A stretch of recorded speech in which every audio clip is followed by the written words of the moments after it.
Hai, Assalamualaikum. We meet again, Alhamdulillah, in our next session of our Usrah class. Okay, let's continue. Last time, we do discuss about the 5 pillars, and we understand to be reminded again and again that the first pillars is so much important that we need to get the content first, the priority one. So as to make sure that the explanation and elaboration of the Shahada is within us, we need to go making some effort, researching, and then implement what it's supposed to be to meet the requirement of Shahada. And as I told you before, we need to get to know who is Allah and who is Rasulullah. And siapa Allah, siapa Rasulullah. And mengenali Tuhan dan mengenali Nabi adalah perkara utama dalam prinsip agama ini. Malah ia menjadi keutamaan yang paling ulung jika dibandingkan dengan rukun yang lain, kan? Termasuk solat, kan? Seperti yang kita dah bincangkan panjang, kita memang meletakkan solat sebagai ibadah yang tertinggi, and it was the first priority ibadah. But before this ibadah being instructed and implemented by sahabah, and in previous time, the first pillars shows that it need to be fulfill the requirement first. Kena selesaikan dulu isu syahadah ni, and mungkin perkara yang telah lepas, kita pun dah habiskan bertahun hidup ni, terlepas pandang bab syahadah ni. Malah ustaz dan ustazah pun kan kadang-kadang dia bercerita hal ibadah lebih daripada akidah. Sedangkan akidah yang paling utama untuk penentuan sama ada ia diterima oleh Tuhan ataupun ditolak. Dan contoh paling mudah, kita balik ke negeri akhirat. Walaupun ramai ustazah remind kita, kalau solat kita tertolak, maka ibadah lain, amalan lain akan pun diabaikan. Tapi kita kena ingat, kalau kita solat sekalipun, syahadah kita rosak, bermaksud kita yakin ada Tuhan lain selain daripada Allah Subhanahu Wa Taala, solat kita juga akan tertolak. Kita buat sembahyang full 5 waktu, tapi cara yang kita buat bukan yang ditunjukkan oleh Nabi SAW, maka solat tadi pun akan tertolak. Jadi keutamaan hari ini, bukanlah saya menafikan supaya tinggalkan solat ataupun rendahkan, remehkan solat, bukan. Buatlah solat, tetapi yang utama itu kena buat lebih banyak lagi, kena buat dengan lebih teliti lagi. Dan bermaksud setiap pagi bila kita bangun, sebelum sampai kita tidur semula, seharian kita adalah berusaha keras mengenali Tuhan. So macam mana nak kenal Tuhan? As simple as open the Quran and read the words of God. And kita buka Quran, kita baca kata-kata Tuhan. Tuhan telah memperkenalkan dirinya dengan naskah Quran tadi yang telah diwahyukan kepada Rasulullah. So siapa dia dari sudut pandangan dia? Sebab Tuhan, kita bukan boleh fikir-fikirkan je, kita bukan boleh reka-reka je, kita bukan boleh cari ilham semata. Kita kena berpandukan wahyu, dan wahyu tadi telah pun komplit, telah pun termaktub dalam Al-Furqan ni. Telah diceritakan, Tuhan ceritakan tentang dirinya kepada kita. Sebab itu kita akan ulang apa yang Tuhan ceritakan. Kalau kita rasa susah, kita balik kepada ayat pertama.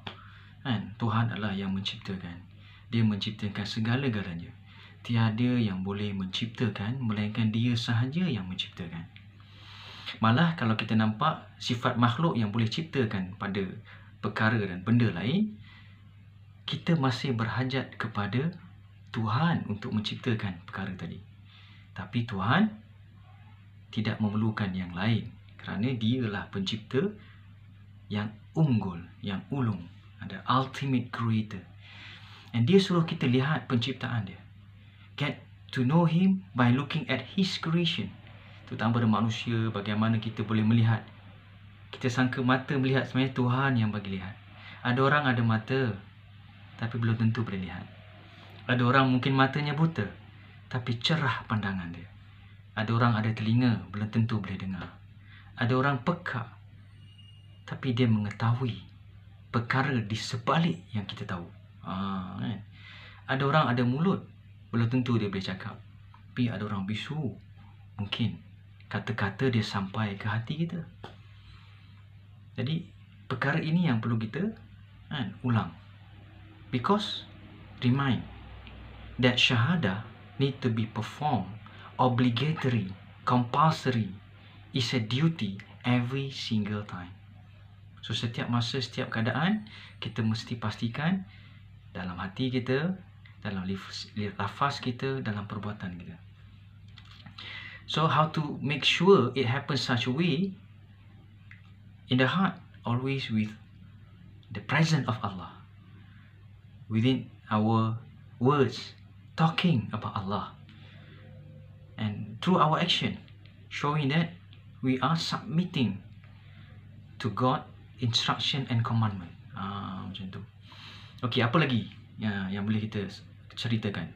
Macam kes Nabi Ibrahim AS yang bila dicampakkan dalam api. Api tiada kuasa untuk membakar. Yang membakar Allah.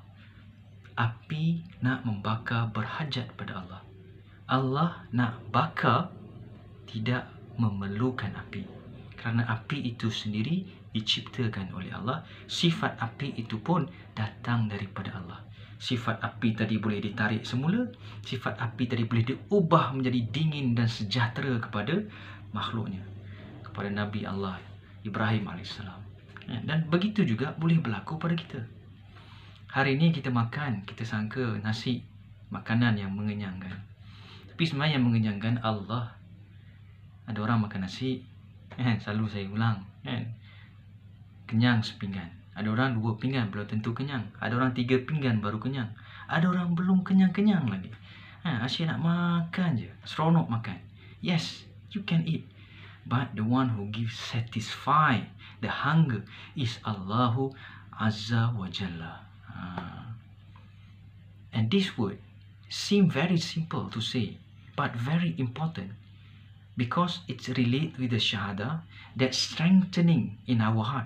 Yes, Allah lah yang memberi kenyang, bukan makanan. Ini satu dugaan dan ujian besar pada manusia.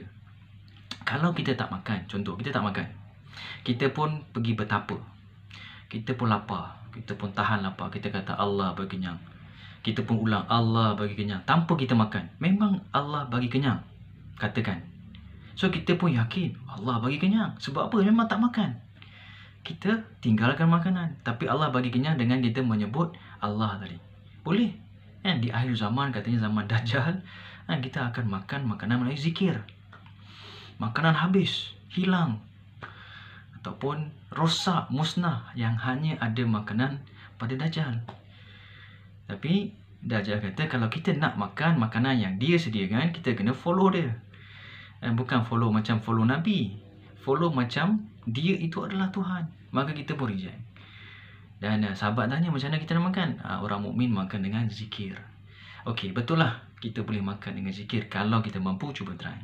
Kena praktis juga. Allah bagi kenyang. Itu kalau kita bertapa tadi. So kita nampak real life. Depan mata kita, tanpa kita makan, kita kenyang. Tapi Allah perintahkan kita makan. Nabi SAW makan ke? Ada adab makan lagi Nabi ajar. Memang kena makan sebab manusia. Ketika sahabat ada yang tanya, wahai Rasulullah, aku nak puasa setiap hari, aku nak beribadah kepada Allah, aku nak tunjuk kesungguhan aku menunaikan perintah Tuhan. Tapi Nabi kata, aku bashar, aku manusia. Aku ni Nabi lah, paling hebat kekasih Tuhan level dia. Tapi tapi aku pun makan, aku pun minum. Ini kalau kita nak tinggalkan dunia, Nabi yang paling hebat ni pun meneruskan hidup dalam keduniaan ini. Tapi ini ujian dia. Kita makan, daripada makanan tadi memang kita rasa kenyang, tapi kita kena yakin yang bagi kenyang Allah. Kita dahaga, kita minum air, kita hilang dahaga daripada minuman tadi.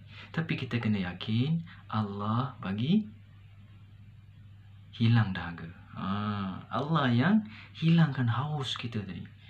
Kan? Macam selalu saya share, ramai orang minum, hilang haus dia. Tapi ada orang juga yang minum, kan? Katanya bergalen-galen belum hilang hausnya lagi.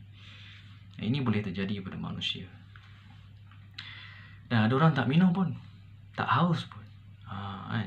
So nak menunjukkan bahawa yang menghilangkan haus, yang memberi dahaga adalah Allahu Ta'ala. Okay. What else?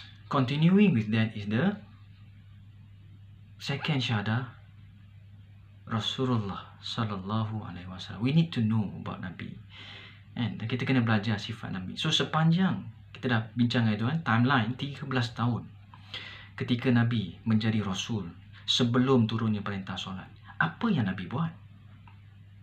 Selain daripada mendakwahkan, menyampaikan, mengajak manusia kepada agama, iaitu mengenal Tuhan. That's it. Mengenal Tuhan. 13 tahun punya lama nak kenal Tuhan. Yes, it takes that long for us to understand. And hopefully throughout our time, for example right now you guys mungkin dah 20, nak ada 13 tahun lagi, kalau boleh sepanjang hidup ni menuju kepada kematian, mengenal Tuhan setiap hari. 13 tahun lama.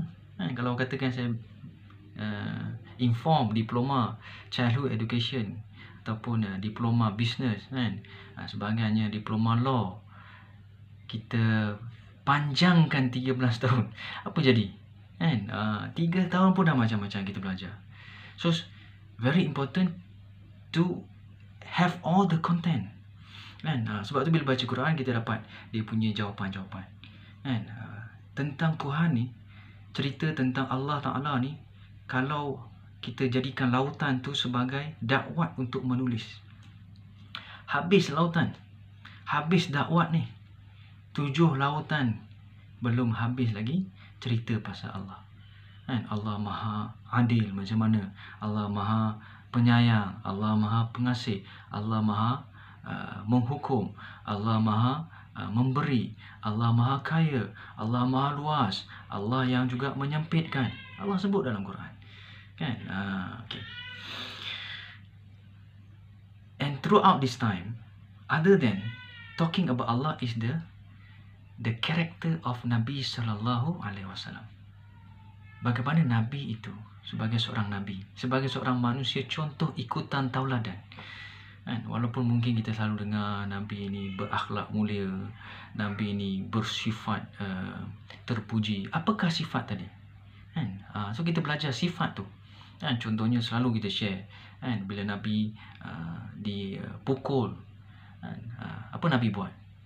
Ada Nabi balas balik kan. Dalam satu kisah Nabi cuba nak berhijrah ke Taif, famous cerita ni.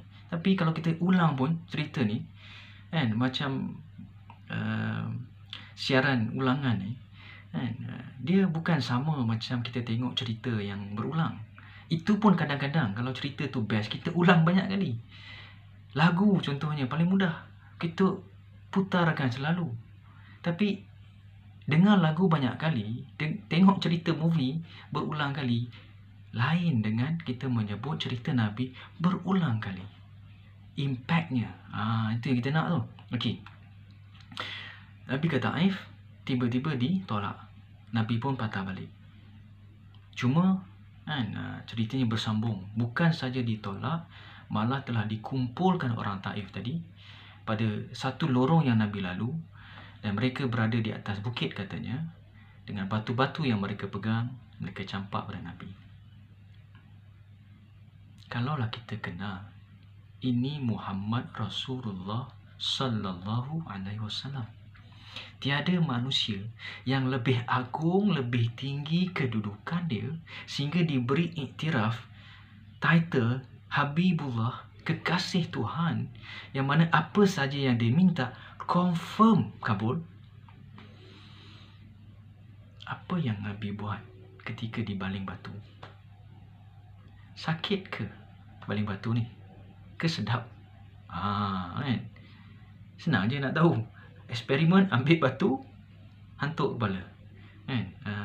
Kita tahu dah, walaupun kita belum buat eksperimen. Mungkin sebab kita dah pernah rasa sebelum ni. Pengalaman, experience. Tapi kalau kita nak try, ambil batu, tap kat kepala. Sakit? Okey, kali kedua, ketiga, keempat. Setakat mana kita sanggup tahan sakit? Katanya Nabi dibaling batu sehingga berdarah. Saya nak tanya, kalau kita ambil batu, kita hantuk kepala kita, belum darah lagi, sakit dah. Kadang-kadang sakit dah, teramat sakit dah. Senang je kalau kita nak bayangkan macam mana sakit ni. Kita ada baby, kita ada baby cakar kita. Katalah kita bagi baby ni satu benda untuk dia pegang, dan benda yang dia pegang tu tiba-tiba katuk kepala kita. Katalah tukul, kita bagi dia tukul, kan? Baby yang mampu pegang tukul dan mampu mengetuk. Sakit ke? Baby yang ketuk ni. Bukan saya ketuk, mungkin kekuatan saya lebih hebat lagi, kan? Pun dah sakit. Macam mana Nabi menahan hatinya, dirinya daripada meminta sesuatu perkara yang boleh memberi bencana kepada mereka yang berada di atas bukit ni, yang sedang baling batu ni. Kawan kita buat kita sakit hati, ataupun orang yang bukan kenalan kita buat kita sakit hati. Kita sampai tak rasa macam, kalau boleh kau dapat, dia macam nak membalas balik. Yes, that's normal. That's what human feel. Even I'm same as you guys. Kita pun rasa. Cuma bila kita dengar cerita Nabi ni, kita belajar. Oh, sabarlah, tahanlah, perkukuhkanlah hati ni. Biarlah orang buat. Nabi sampai tahap biarlah. Kerana malaikat datang katanya ketika darah-darah Nabi mengalir. Nak ke? Perintahkan saja akan aku angkat dua gunung ni, dua bukit ni, dua tanah tinggi ni, dan aku tenggelamkan mereka. Nabi kata biar. Kalau bukan mereka beriman, aku doakan keturunan mereka beriman. Nabi. Ada orang tambah. Darah yang mengalir itu pun memahami. Kerana andai kata darah itu jatuh setitik di bumi Taif, hancur.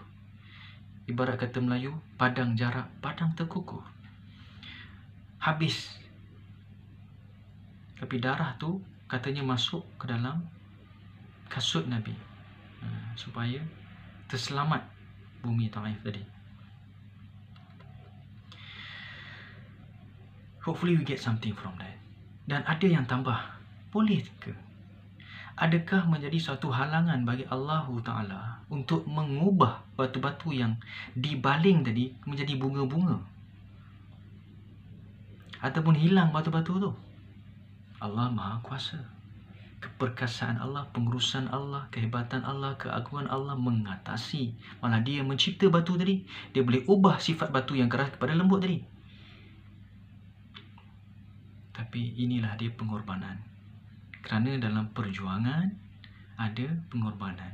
Kita nak dapat iman, kita nak yakin pada Allah, itu dia pengorbanan dia. Rupanya ada susah payah, ada keluh kesah, sehingga Nabi terduduk selepas tu. Ya Allah, aku dah cuba yang terbaiknya, dan aku berserah diri kepadamu. Kalau kita Nabi lah, kalau kita lah Nabi yang kena sampaikan wahyu pada manusia, kita hari ni banyak berfikir tentang nak pergi cuti lah, nak pergi jalan lah, nak cari makan lah, nak rehat lah, macam-macam. Tapi Nabi ketika usia yang 40 tahun dapat wahyu, Nabi pun belum tahu hujung hayatnya Nabi dah diperintahkan untuk menyampaikan pada manusia satu naskah ni, satu risalah ni. Sebab tu dipanggil Rasul, risalah. Satu benda yang perlu disampaikan, perkara ni. Macam mana nak sampaikan? Kita nak sampaikan supaya manusia faham inilah dia agama dan inilah dia Tuhan, inilah dia yang kena kita ikut. Kenapa kita nak ikut Nabi? Kita kena tahu kisah-kisah Nabi, kan? Macam mana Nabi cuba berdakwah kepada Bilal dengan penuh kasih sayang, kan? Bagaimana ketika orang baling najis, kan? Nabi berdiam diri, kan? Kalau Nabi balas, adakah itu agama? Ketika Nabi dimaki, Nabi berdiam diri. Nabi meneruskan usaha murni, karakter, akhlak, adab, manners, kan? Sebab tu kadang-kadang saya share, kita mungkin pakai telekung, pakai tudung bagus, kan? Baju kurung, tutup aurat, tapi tiba-tiba kata-kata yang keluar pada mulut kita memaki hamun orang. Kata-kata kita mungkin menyakitkan hati orang, kan? Ataupun hari ni tulisan kita di Facebook contohnya, di status, kita nak kata juga kat dia. Kadang-kadang bila saya baca, saya rasa saya pun boleh mengatakan balik kepada dia, kan? Dia mungkin bukan kata saya, dia mungkin kata orang lain, tapi kita tahu dia sedang mengata orang tu. Kita macam nak kata balik kat dia, tapi kalau kita kata balik, kita pun macam tu jugalah, kan? Dia apa kita kena buat? Kita sebarkan kebaikan. Kita sebarkan kebaikan. Sebab itu dalam ayat Quran ada disebut, kuntum khairun ummatin ukhrijat linnas ta'muruna bil ma'ruf wa tanhauna 'anil munkar wa tu'minuna billah. Kita nak jadi sebaik-baik umat yang dikeluarkan. Umat yang paling baik ialah umat yang ta'muruna bil ma'ruf, yang mengajak kepada ma'ruf, kebaikan, kebajikan. Jom buat baik, jom buat baik. Jadi orang yang bagus, jadi orang yang berkebajikan, yang memberi manfaat kepada orang lain. Dan watanhauna 'anil munkar, mencegah kemungkaran. Dan wa tu'minuna billah, beriman kepada Allah. Perkara paling tinggi kebajikan ialah menyampaikan risalah Tuhan kepada manusia. Bermaksud kita bagi tahu manusia tentang Allahu Ta'ala. Tiada Tuhan melainkan Allah. Tiada yang boleh memberi manfaat melainkan Allah. Tiada yang boleh beri mudarat melainkan Allah. Tiada yang boleh memberi kesakitan melainkan Allah. Tiada yang boleh memberi kesembuhan melainkan Allah. Tiada yang boleh beri virus melainkan Allah. Tiada yang boleh menghalang virus melainkan Allah. Sebab tu ada satu video, kalau sempat saya boleh share. Dia bagi tahu apa yang kita takut. Mula-mula mungkin kita rasa takut. Mula-mula kita rasa benda baru, kan? Semua orang rasa terganggu dengan kehadiran COVID. Boleh berjangkit, saya sendiri pun sanitize, kan? Tapi after one time, we understand that not everyone infected with COVID will be died. And the real thing is your immune system. So you learn about something, about science. That science teach you. That's why science is so important. To get to know the creator, get to know science.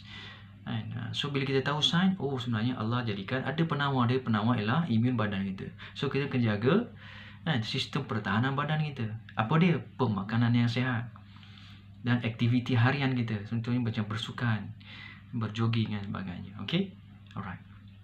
So tiada yang boleh memberi kematian, kehidupan, melainkan Allahu Azza wa Jalla. Okay. Allah yang maha agung, yang maha perkasa, yang maha melindungi. Sebab tu selalu kita mulakan a'udzu billahi minasyaitonir rajim, kan? Ya Allah, aku berlindung kepadamu daripada syaitan yang direjam. Tipu daya syaitan mungkin salah satu menggunakan masalah COVID ni. Okey. Dan kita kena ikut cara Nabi SAW. Bagaimana kehidupan Nabi bermula dan sehingga Nabi tidur semula. Daripada awal Nabi menjadi Rasul, pada usia 40 tahun sehingga Nabi wafat pada usia 63 tahun. Selama 23 tahun menjadi Rasul. Itu adalah kehidupan wahyu yang kita kena study and implement in our lifetime. Alright. Okay, we continue later on solat after this.